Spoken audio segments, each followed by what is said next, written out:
out.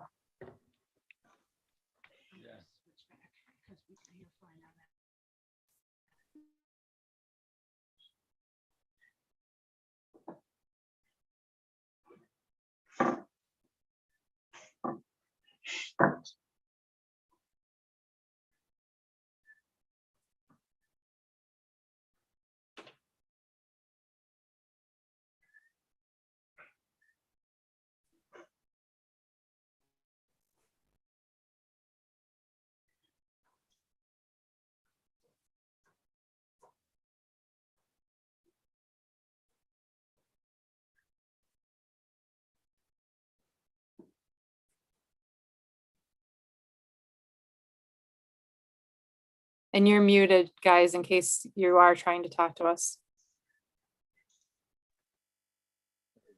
Okay, is this any better? Better, except there's some feedback now. I think that's going to be on my end. So let me turn this down. He was chasing it.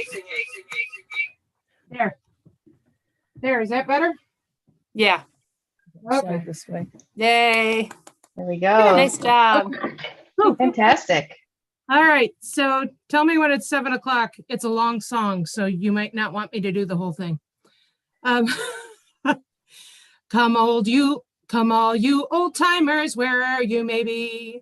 Come sit yourself down and listen to me. I'll tell you a story that will make you all sad, of the scrub bunch of lumberjacks Lord Clemens had. Down, down, down, dearie, down. Here's to Lord Clemens, the fat, greasy slob, way up on the mill stream and took a log job to cut, skid, and haul to the harvester mill, but he couldn't have done it without Windy Bill. Down, down, down, dearie, down. There's Bristol and Britton and Jim McCaw, Buck Jim McCaw, Joe Twist, Fred Cook, and Patty Recaw. The worst bunch of lumberjacks that ever was seen, and that tar paper shanty way up on Mill Stream. Down, down, down, dearie, down. One Saturday morning, a Frenchman came in. He was rigged out in riches way up to his chin. He was short, thick, and ignorant, about like a toad. And he came from Frank Pepper's down on the Salt Road. Down, down, down, dearie, down. Here's to Frank Plants that runs the shanty, the damnedest little rascal you ever did see. He'd go round the shanty from morning till night. If you dare say one word, he was ready to fight. Down, down, down, dearie, down. 4 o'clock in the morning, Frank Plants, he would yell, "It's coming daylight, just as sure as hell." When he called us to breakfast, round the table we'd jam. If the coffee was cold, we'd cuss and we'd damn. Down, down, down, dearie, down. There's Mrs. Plants, we all know her well. The soup that she feeds us is clear as a bell. Dinner and supper were most always late, but she doesn't do bad for a road monkey's mate. Down, down, down, dearie, down. One night before supper, Ray Clemens got mad, bawled the hell out of old Lard, and the boys were all glad. When he'd finished old Lard, he did foam, and he said to his brother, "Take that damn team home." Down, down, down, dearie, down. One Saturday noon, everything, it was fine. Old Lard sent Hill Britain to do the line, descend that long hill to hold the old Lynn. And by the way he did it, it sure was a sin. Down, down, down, dearie, down. That same very trip, when they came to the hill, the Lynn left the road and they took a big spill. Bill Loveland got scared and let go of the wheel and took a nosedive out through the windshield. Down, down, down, dearie, down. One Sunday morning before it was light, Buck Jim got mad and was ready to fight. Cook threw back the covers as he jumped out of bed, and he slapped old Jim right on the bald head. Down, down, down, dearie, down.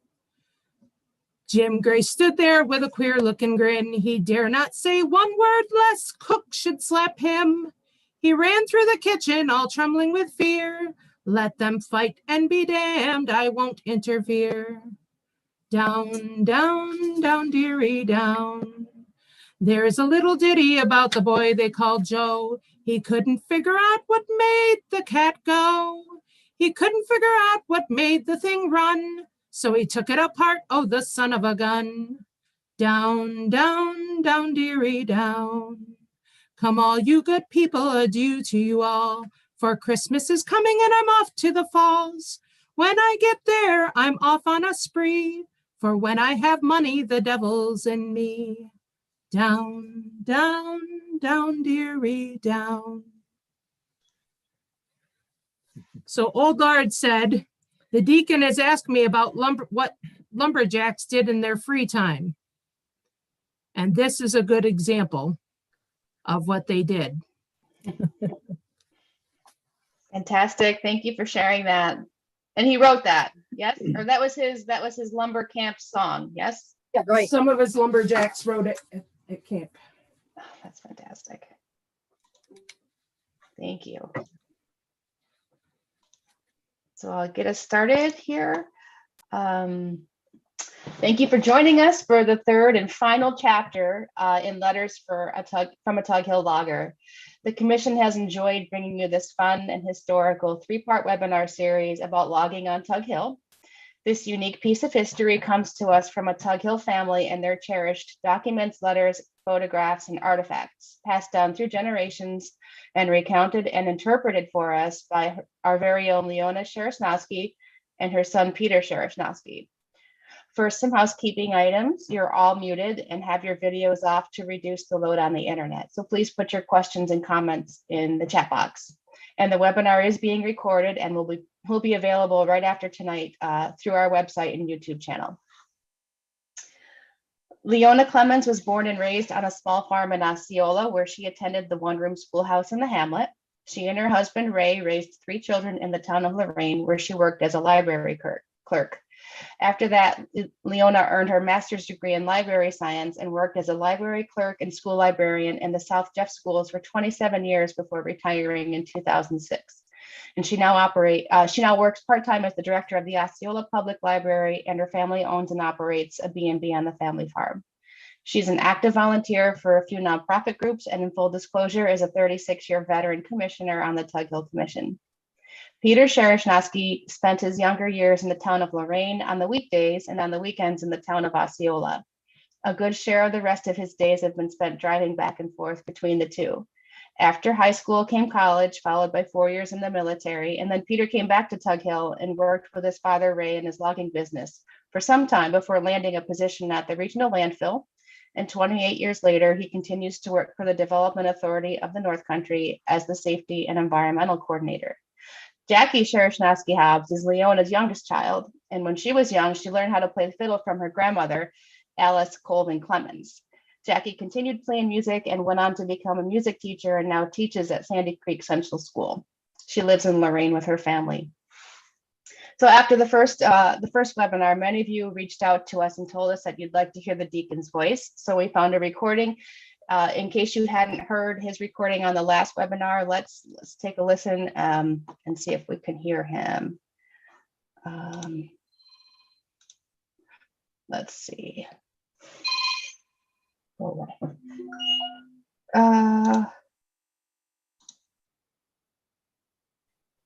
Nope, that's not going to play for me, is it? I have to share my screen. Hold on, folks. Share screen. Maybe a double A. Share sound. Share. There we go. Can you hear that? 7 on Fridays and Saturdays, 9 and 1 on Sundays at the showground for Williamsport's 19th annual Charity Horse Show. Featuring horsemanship and pleasure horses, all the hunters and the jumpers, open and green classes, walking horses, Morgan horses, Shetland ponies, and the roadster ponies, as well as the roadster horses, saddle horses, 5-gated and 3-gated. You'll enjoy it all over again, and for the benefit of the Lycoming County Association for the Blind. Look forward to seeing you ringside over the weekend. Added classes on Thursday night at 7. See you then. Just a bit of Mr. Deacon speaking, Oh, there inviting you you to the 19th. There we go.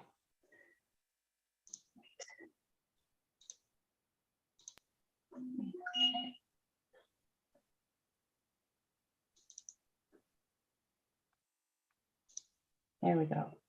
All right, so now without further ado, I'll hand it over to Peter and Leona. Take it away. Hi, folks. I want to start off tonight and recognize a friend of mine. He's been listening to the, can you see that okay? He's been listening to the sessions and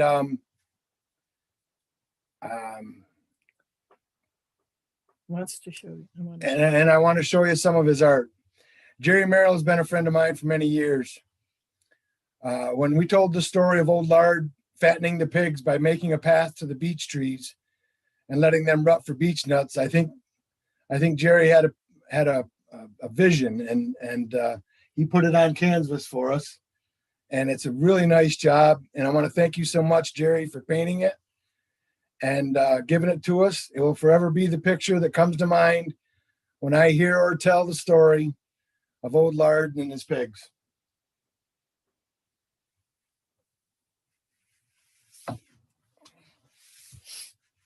This first letter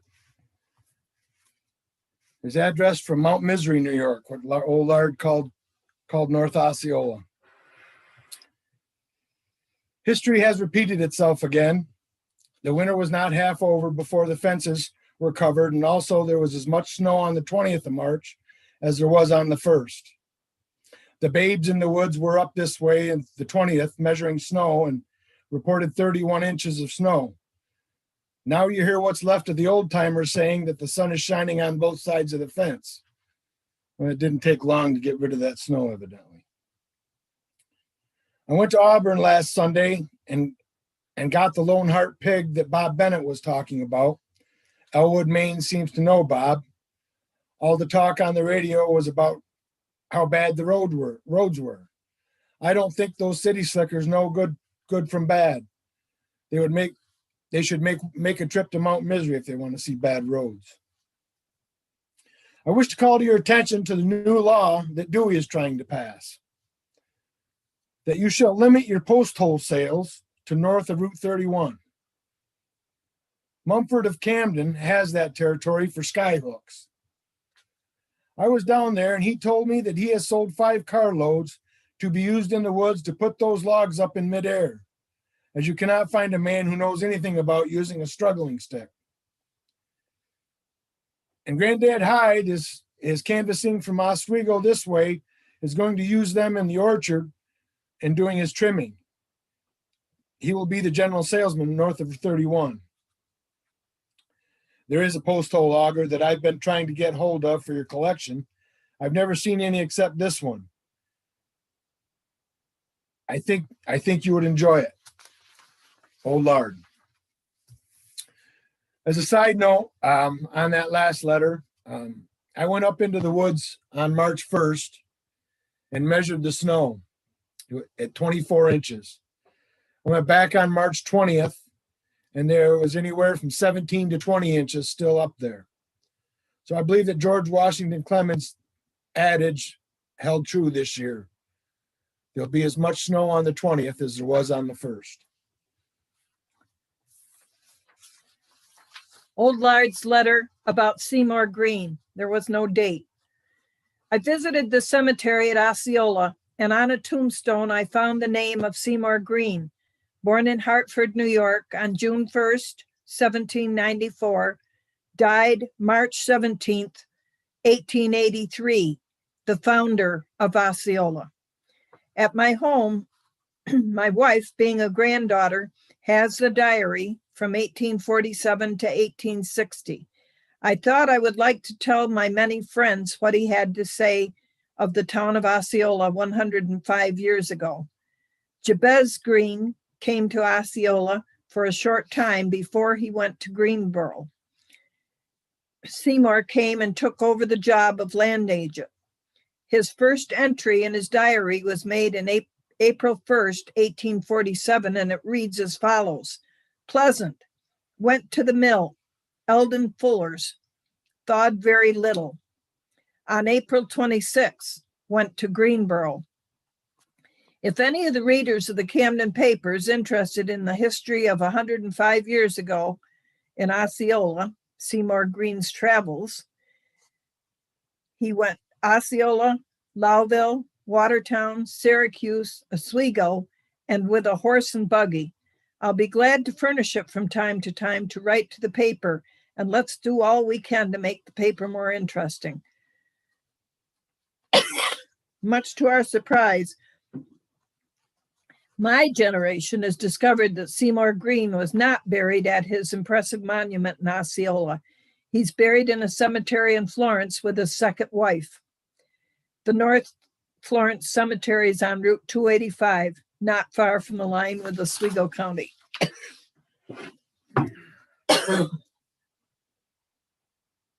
This letter's from Redfield, New York, dated April 16th, 1948.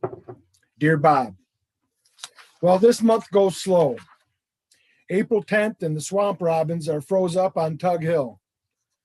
We believe that this has to happen 3 times, and the swallows have to come before we can gather our sap buckets.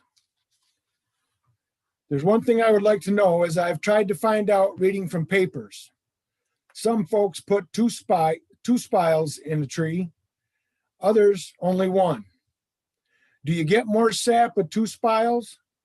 Do they dry the tree up sooner? What are the results?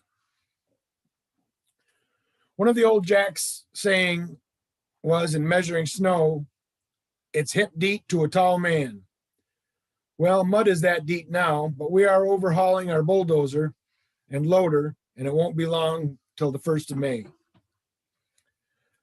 I heard in a letter you read from Freddie Fitting, Beryl, his wife, used to teach in our school district. I cannot understand how she has him do the writing. 25 years ago, she did all the writing and made him sit in a chair where she could keep track of him, and he dare not make a peep. They have not visited us in a long time. I don't know whether I would know them or not, but would be glad to see them. Trout season is here again, and I think that it is about time for them to stock the stream again. They most always wait until the season opens. They come up there with their tame, liver-fed fish and dump them near the highway. They are there in one packet for 1 or 2 months, and we'll get a flock of city slickers and the stocking of the streams fizzle. Why not stock the streams after the season over in the fall? Our streams are easier to get to them too. Let us go to the fire tower from Lacona. Go up in the tower and meet George Bremen. He will be glad to see you. Look over the forest and listen to his stories of the woods and of the streams that 10 years ago were so hard to get to.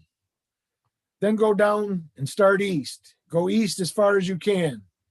You will not make any mistake. The first creek is Willow Brook, and then Mad River, Slide Creek, and to the north, Cold Brook and Mill Stream will run across your trail, and all good fishing when the water is right. And only about 3 miles from the fire tower. The water flows north and south. Tug Hill is the watershed for 25 miles. Salmon River and Mad River run out of the same swamp. One runs north and the other runs south, and not over a mile apart. This is 10 miles from the fire tower. April 14th, I heard you speaking of the Fairground Bill. The governor just vetoed. You sounded disgusted as there would be no appropriation for it. I think we have enough sportsmen in New York State. They would be glad to see their license tax go for some sort of memorial than the waste of money I see every day. This transplanting of trees in the clearing is fine, but destroying our coming forest is no good to any of us. And these men are all ashamed of the kind of work put to them. Put them to work on the new fairgrounds something the sportsmen as well as the babes can look at with pride and interest. I'm looking forward to you coming up to see me. Hope to make it on Sunday. I want to take you to a forest that I cut everything down that could make a 6x8 railroad cross tie 30 years ago. Mr. Powell of Lowville bought it and won't let them babes in there. Every time I see the babes, they begin to laugh and tell me what a waste of money and how they hate to destroy it to this extent. They see they get the big pay. In my younger days, the big boss would get disgusted the way some men would work, and he would call them out. Generally, he would wind up saying that they were all looking for sow's belly, meaning salt pork, payday, and sundown. Hear you in the morning, oh Lord. Something to look forward to during sugaring season was a gathering of friends and families for jack wax. Some people call it sugar on snow or wax on snow. The finished syrup is heated to a temperature of 228 degrees or softball on a candy thermometer. Then you drizzle the syrup on pans of snow. Everyone has a fork and rolls the jack wax up for a tasty treat. If you get so you think you can't eat any more sweetness, have a dill pickle and start over again. We still do it at our home, usually on Easter Sunday. If the snow is gone, we save some in the freezer. Revelations, March 3rd, 1993. Well, Grandpa, happy birthday. Since you and Grandma passed away almost together more than 30 years ago, a lot has happened. You know, Gramp, I learned a lot from you, and a lot I just inherited or absorbed. And I'm still learning from you as I go through your scrapbooks, gathering information for something I'm not sure what yet. Richness abounds in these books for me, and I'm trying to sift it out without losing the color. Lucky you to have lived when you did, to see the things you saw, have the presence of mind to write about some of them. Your father's predictions of what you would see in your lifetime was not the rantings of a crazy man as the neighbors thought, was it? You saw it all in time. This letter was from the 1949 Woods Echoes, which was the newspaper for Lions Falls Pulp and Paper. Ooh. Yeah, you're right. Years ago, a neighbor was logging with a steel-tired wagon. A load would be from 300 to 500 feet log scale. Dad said, Dell, if you could wait a few years, you could draw them with a horseless wagon. That night, I heard some of the neighbors saying that Dad was losing his mind and told of his talk, along with a little fun making. I had this on my mind to tell Dad when the sign was about right. Everything went well for several days. We were milking. I'd been out the night before, later than Dad approved of for so young a lad. As he went on scolding, I told him that I heard the neighbors say that he was crazy and told him of his talk with Mr. Keeney. He answered, well, you'll live to see it. I asked him where he got the idea. He said, the book of Revelations. A chapter in the Bible was read and prayers were always said about 9 p.m. every night. We need more parents like that today. I have tried several times to find it with no success. Now I am looking for that duster, that airplane, to come out here and spray a load of bug death and take back a load of logs. For on that morning, my dad told me that I would live to see people flying through the air in big birds. Hear you in the morning, O Lord. The book of Revelations in the Bible has not revealed it to me either. He did receive a letter from a lady in Manlius quoting the book of Nahum, chapter 2, verse 4, regarding chariots. But I'm not sure great-grandfather found something else. I'm sure great-grandfather found something else that gave him those strange notions. George Washington Clemens was Old Lard's father. He died on September 5th, 1906. some 59 years later to the day I was born. Really not so long when you look at it that way. It gave me some perspective. During his life, he was called crazy for thinking man would fly in big birds in the sky. This past Saturday night, I watched as the International Space Station flew over my house. Hell, men flying in big birds is old hat. How North Osceola got its name. Another one of old Laird's landmarks is gone. The north end of town has been called Peaky, as named by Junius Cowles.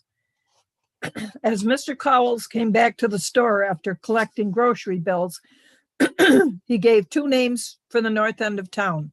One was Peaky.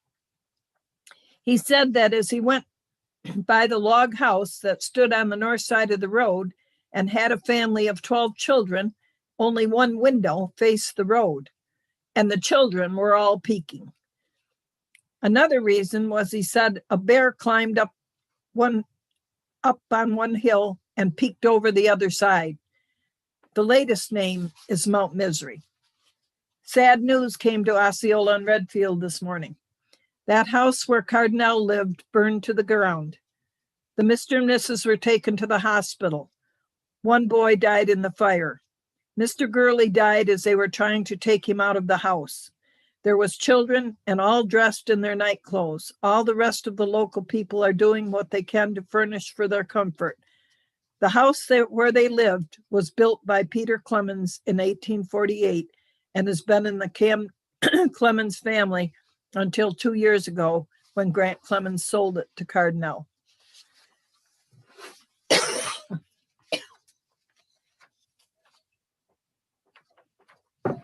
Butter production. No date on this one. I enjoyed your AM program of the 14th and agree with you about the farmer advertising his ware. We all know, even to an old lumberjack, about the goodness of milk and the milk products. Let some of those people of today go and run a logging camp. How long would it continue? The first taste they had of any of that oleo on, the picture would be nearly all the men in camp with a bran sack putting their duffel in and taking off. I've never known of any jack to stand for anything, to take the place of anything but the best. William Waterbury lived in our neck of the woods and bought butter of Esther, that's Mrs. Lard. He said I could get more good out of 1 pound of butter than 2 pounds of oleo. The old timers would say the farmer always was trying to cut his own throat. Go ahead. Yep. 35 years ago, I was doing threshing for the farmers. And at that time, half of them made butter and the local cheese factory made cheese. The butter was taken to the stores and traded for groceries. I was in the store and saw the big boxes of groceries leaving. I noticed a big ad for oleo on display. I told him that I felt like not trading with him. He said he did not keep the oleo for the city slickers or the lumberjacks. It was the farmer who bought the oleo. Let's go from Florence up to Osceola to the top of Mount Misery and meet families with from 6 to 14 children and see how they lived. Each had a few cows. My dad had 15 cows. That was about an average of 10 families in the 3 miles. Mother was a butter maker. R. Griffith, Blair Brothers, and Fred Fox was the butter tub or coopers and made the tubs that would hold 40 pounds of butter. The price of the tub was 40 cents. In April, the cows would all begin to milk. The milk was set in pans in a milk room and was not disturbed until it soured about twice a week. And until it soured about twice a week, it was churned and placed in these tubs with an ounce of salt to a pound of butter. This continued until the middle of October. Then father and my oldest brother took the team and butter. At midnight, they started for Rome, 33 miles with no paved roads, and half the way was sand. They took it to the New York grocery on West Dominic Street and traded it for groceries enough to last all winter. They had what was known as a butter trier. It was a half round with a handle on the top. These tubs was opened up with this instrument, and the instrument was forced down to the bottom. It was inspected for color, taste, and had to be right in every way. Today, they tell me butter will not keep this way. The first accident in Osceola, automobile, was over on the fill by Chester Tanner's. The car was a Model T.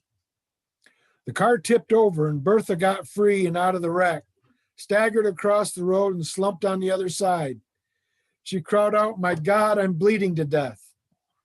After the rest got straightened up, they went to see how bad she was. She, being very witty, and said, "When a person is bleeding to death, is the blood yellow?" Oh, Lord. Maple Grove School District number 4. As I grew up in the 40s and 50s, I went to a one-room schoolhouse in the hamlet of Osceola. The bus took us and brought us home. Attending that school were students in kindergarten through 6th grades. All the classes were taught by one teacher, and if you paid attention, you could really learn. It was somewhat the same setup in the late 1890s up in North Osceola, known as Peaky. December 17th, 1949. As the years go by, our thoughts go back to our childhood, our home, playmates, and Christmas. As I am 60 some odd years, it is a long trip back. But it was a half mile from home to that little schoolhouse down at the corner of the road. The schoolhouse had a bell. Not many schoolhouses in Osceola had a bell at that time. There was a little round window in the peak, and there were numbers on the front, 1886. The schoolhouse that had been there before this one had been sold to Robert Griffith, a maker of butter tubs. In that old schoolhouse, the desks were around the outside of the room, the desk being long boards with benches behind. You walked up 2 steps and slid on the bench to your place. The teacher, her desk, and the stove had the inner circle, the center of the room. We used slates to write on, and we read the Barnes Reader from the 1st to the 6th grade. The teacher would gather cattails from the swamp and cut off the fuzzy end and use the rest for pointers. When she started the fire, she used some flint, struck it with a jackknife to make a spark that would land in the shavings of anything fuzzy that would burn easy and start her fire. We traveled to school on snowshoes. We didn't have a regular Christmas program in those days, but Arbor Day was always celebrated. This was one of the first teachers who taught for wages. Up until this time, they would teach for their keep. When they started paying them, it was $7 a week, and they used 3 of it to pay their board. My first teacher was Mrs. C.D. Grant, my sister Ella.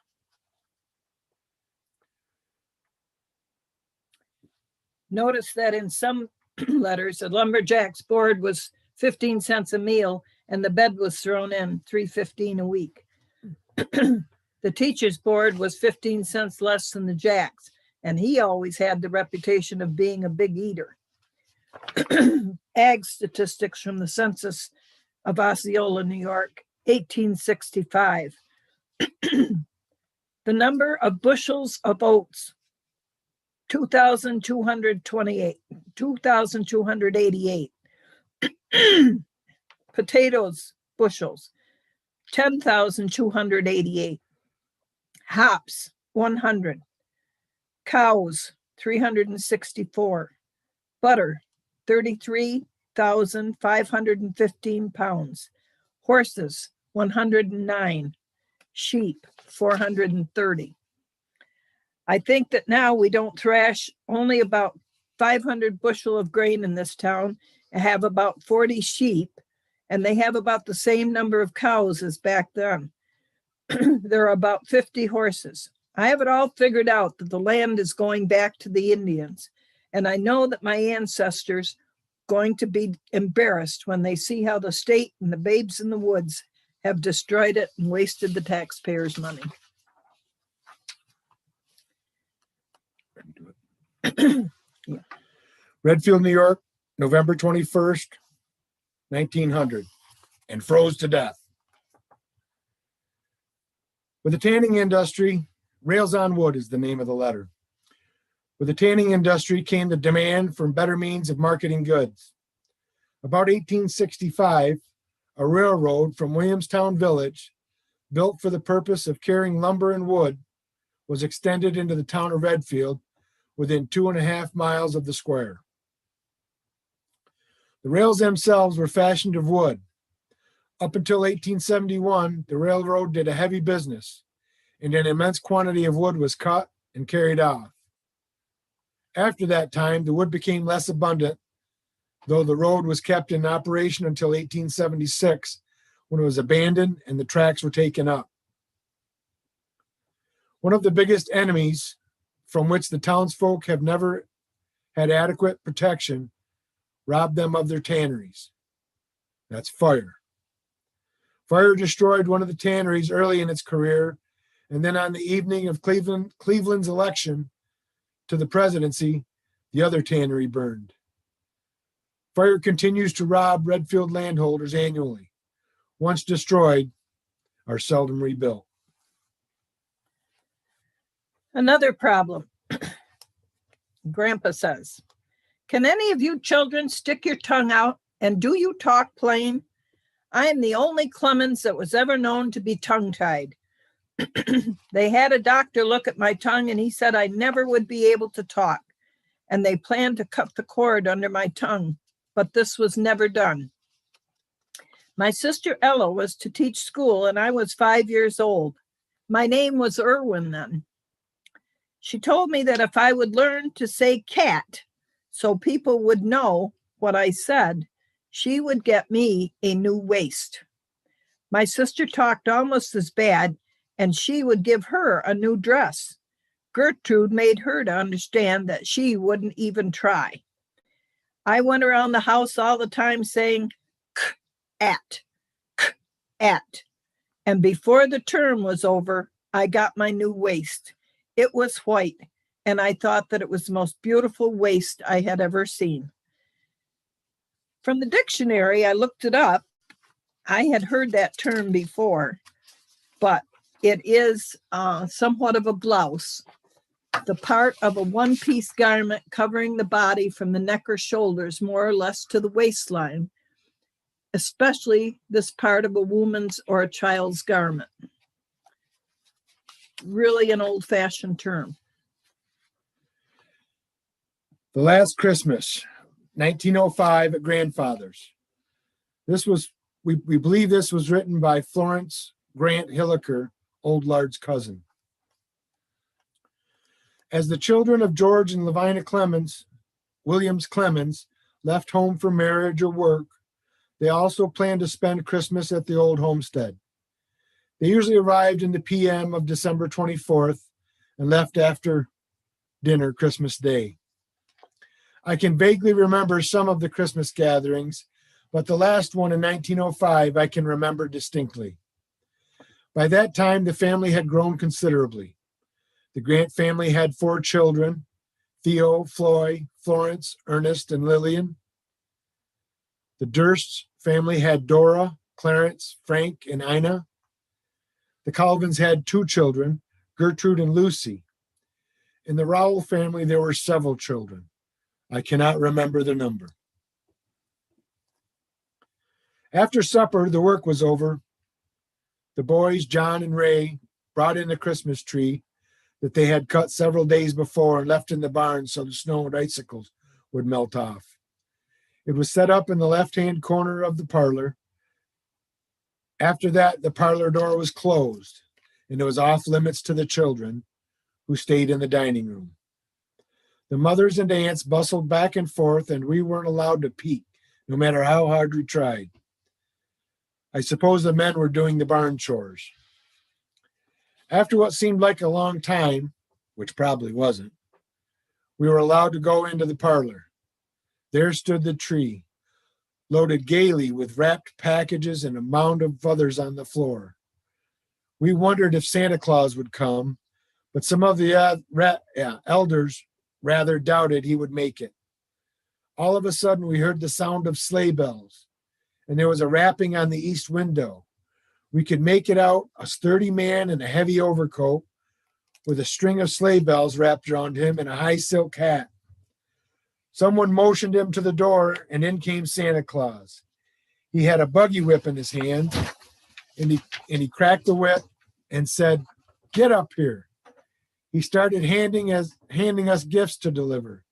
To my great delight, there was a pair of skates for me. The family had bought a new dining room table for Grandma and Grandpa. They had moved it into the dining room after the children went to the parlor.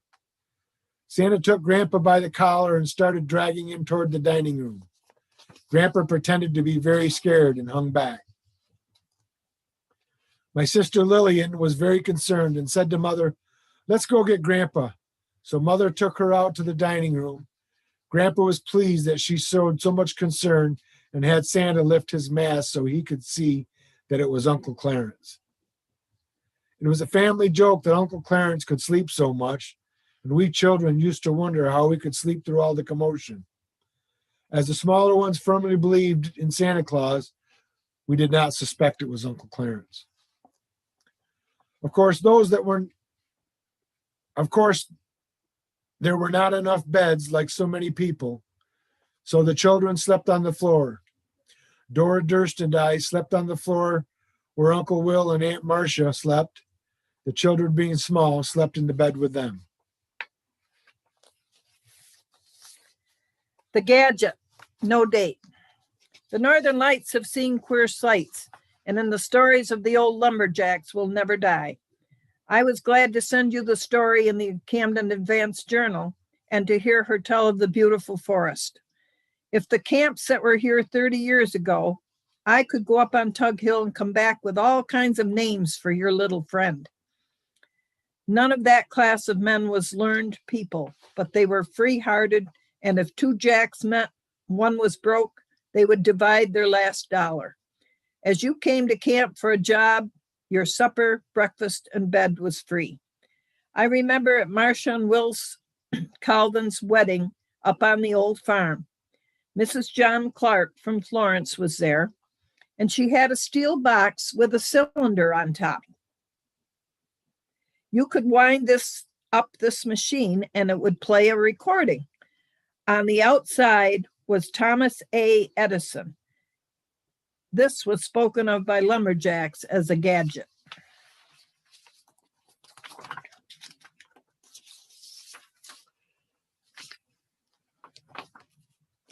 This story is the Bear Hunters of Osceola. Redfield, New York, April 2nd, 1948. The noise from the old axe and tree falling now and then, and a week has gone by and I have not been in the woods. I've been down in the home with the Mrs. Battle Axe and my mother-in-law. I've been sleeping about 12 to 14 hours a day, and I'm ready to head out of here. I am like the bears in the virgin forests of 1895. As the spring came and the fields in the clearing were bare, the old bear with her family of 2 or 3 would leave the deep forest and come to the clearings. The bare spots in the clearings were a great protection. I don't know how nature told them what to do without the head of the Conservation Commissioner, Powell of Loudville, or some of the rest of the babes in the woods. The gum pickers would run onto the track and follow it. A family of cubs were their choice, and at that time there was a bounty of $10 on a bear. I have seen sheep killed within 50 feet of the old homestead. About every spring we raised a cub. As they woke up from their long sleep, they came out of the den and, as the jacks say, hit their feet for the clearing. There are very few male bear killed in the spring. I read an article that some big learned man had in the paper from Boston that bear do not sleep. I know they do on Tug Hill, and they are a smart, shrewd animal. Back in 1895, they would take a flock of sheep and drive them back into the woods and guard them, kill them off as they wanted something to eat. There's seldom one killed here now. I will give you the names of the old bear hunters on this end of Tug Hill and on the south side, and I'm sending you photos to stick up with your bells. Besides the spruce gum, the taking of bear, deer, marten, rabbits, and coon was the agriculture of Tug Hill at that time. Here is the list of old bear hunters. Steve Collins killed 106 bear. Nat Clifford killed 96 bear. Bert Stedman and John Taylor killed 30. William Batson killed 20. Will Colvin killed 8. Frank Cumrow and Fred Castor were old-time hunters, but I couldn't get their story.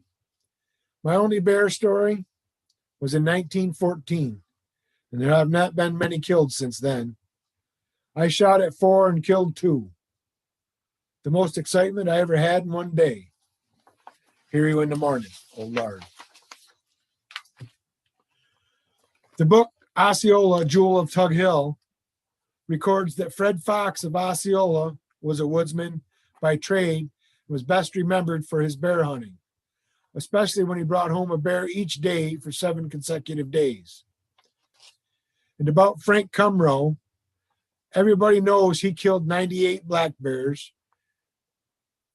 and now has a stone for his head. His headstone reads, Frank Cumrow, 1868 to 1944, Tug Hill bear hunter, and has a bear head in the outline. This is from the Osceola Jewel of the Tug Hill by Lola Moore and Elizabeth Quinn. The Unbroken Circle. You always said you were the black sheep of the family, and even told of being nearly left out of your father's will. But family was very important to you. I remember you telling that families should stick together, that you could take one stick and break it easily, but a handful of sticks would not break. Maybe because Christmas was near at hand, you were remembering family in one letter. This was on December 17th, 1949. Across the road to the north from the school is a little cemetery where brothers, sisters, uncles, aunts, cousins, father, mother, grandparents, and great-grandparents are all buried. It is all forgotten except for the mowing of the brush once a year. Back up the road, that half mile from the school, on the most northern road south of Tug Hill, lived one of the best-looking ladies. She was short and plump, about 5'2", with ringlets that she wore from childhood. As she combed her hair, she wound them around her finger, and they would stay like that all day with no help from the beauty parlor. She had a heart of gold and was the mother of 14 children. I think he misspoke himself. 12 children. 12 children. 14 in the family. She was one of the best cooks and very quiet. She never raised her voice or got excited. We can never forget our mothers. Father was so much different, a big, strong man, and as he spoke to us children, not to do that again, it was final. He was very stern and a good provider. The family, all but the last 3, were born in the old log house. A barn stands there now. Dad built a frame house a short distance away where I sat or stood when there were too many of us for the number of chairs, where 12 children, father and mother gathered 3 times a day for meals. My brother Ray lives there in this house now. After George and Armenia left us, both in 1894, the family made more of a strive to come home for Christmas. Miriam Widmer took a picture of our family Christmas in 1901. Miriam happened to be teaching at our school then and boarding there at home. This lady walked 8 miles from the banks of Fish Creek on snowshoes to begin school in March. Hear you in the morning, old lard. So this is Grandpa's commentary on the forester's poem when he sent it to the deacon. As I walked through the forest, I came to a spot of beauty, and the picture that met my eyes on this beautiful October afternoon, as I was facing the southwest and the sun was nearing the treetops, the trees were all in good, healthy condition, all but 4. They were dead. It made me think how much nature resembles the old lumberjack, and I sat down to rest. I was suffering from a heart condition, and I fully believed that I was not going to reach camp. However, I took my pencil and paper and wrote my only poem. As he wrote, he prepared himself for the end of his work, the end of his life. His gentle words prepared those of us he left behind to be ready to always to listen for the whisper. For his life was in the woods he loved, and the whisper in the trees, with the bird on the wing, the deer on the run, the peaking blooms of woodland flowers, and the changing scents of the seasons. As it turned out, he had a few more years than he thought, and enjoyed retirement, visiting with old friends and traveling around his green antique car. As a child, I knew my grandfather well, but when I reached adulthood, he was gone. And it is fortunate indeed that I have his 4 large scrapbooks available with which to get acquainted with him again.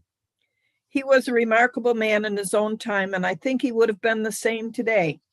In our world, where education is the golden ring to catch, he would not have felt a misfit. He knew what he needed to know, was intuitive and clever as well, wise and full of fun. As a boss, he may have been tough. As a father, a rigid disciplinarian, a good provider, and a less than romantic husband. And he was a world-class grandfather to me. Gramp, thanks for keeping your life in these old books.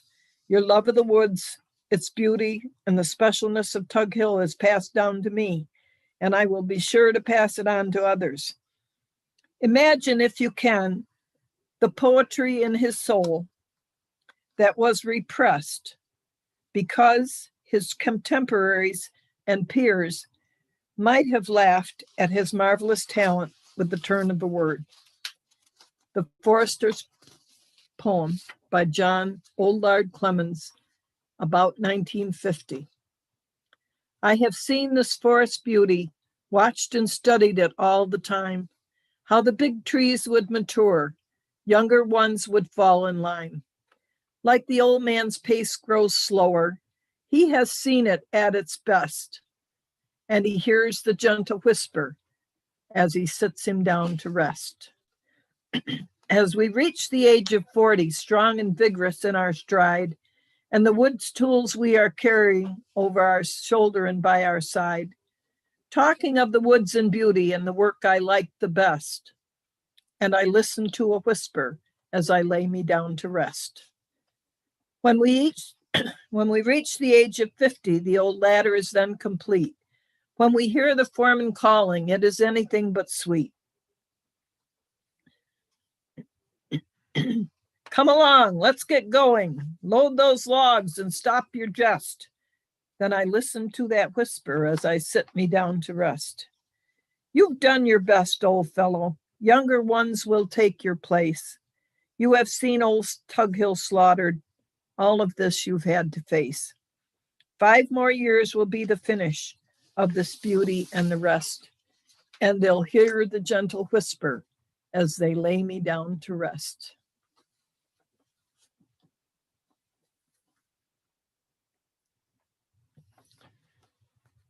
In my lifetime, Mom has been the keeper of the letters.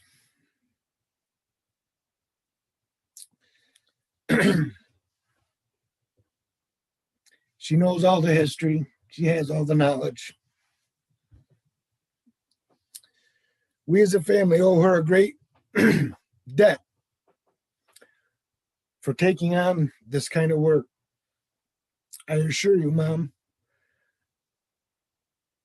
I will carry on the task. Let me do it. Go ahead. We have thoroughly enjoyed researching things we found in the letters and sharing the letters with you folks. It provided some quality time with family, learning more about our family heritage and the heritage of Tug Hill itself. As important is the fact that we have brought the letters into another century in a new format for sharing. It allows the letters to be experienced by our family and the families of Tug Hill and beyond. We would like to thank the Tug Hill Commission for their unwavering support for Tug Hill and its people.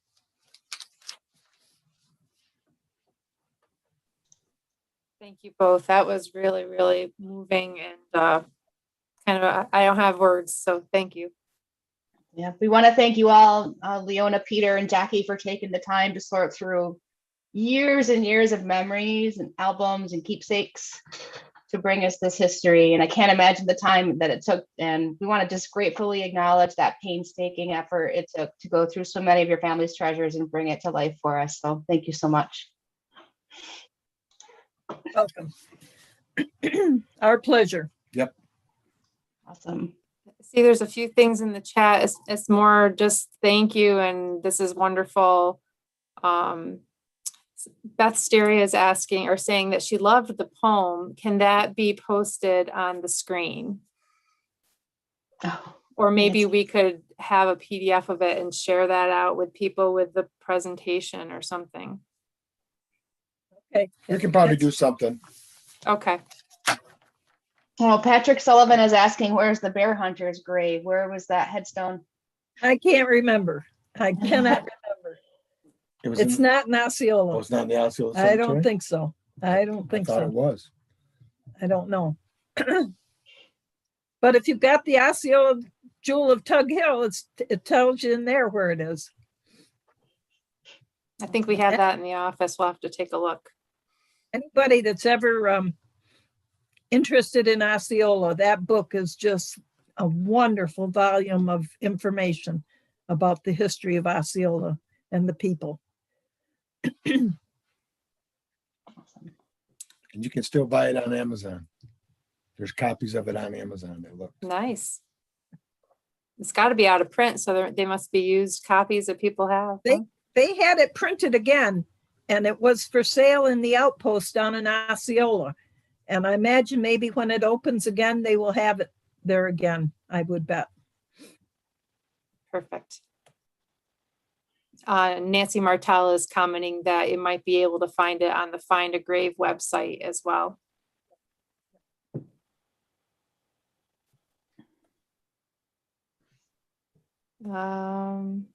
Marjorie Capron is sharing that her husband watched this presentation with me tonight. He is 93 and it brought tears to his eyes. He has illustrated many of the old books. John Mahaffey. Oh, John Mahaffey, you're a Tug Hill Sage. We would love to connect with you sometime. I don't think we've ever met. Excellent. So unless there's any questions, should we wrap it up? Let's call it a wrap. There's nothing much we can say to follow that, is there? There was one question. How old's the butter stamp? That butter stamp's got to be It's 1880s, I'd say. yeah. And the bowl is still with it, and the butter paddle. We've still got that. So not that I can get the whole poem. Oh, no, I can't get it. No, I can't get the poem on. Sorry. Someone's asking to keep us posted as to future programs. We are working behind the scenes to try to come up with some other Tug Hill history programs. Leona and Peter are going to be a tough act to follow, so stay tuned. We have all of your email addresses, and since you're interested in this, I think we'll definitely send you some information once we have the next set organized. All right. All right. Thank you, folks. Thanks, everyone. Have a good night.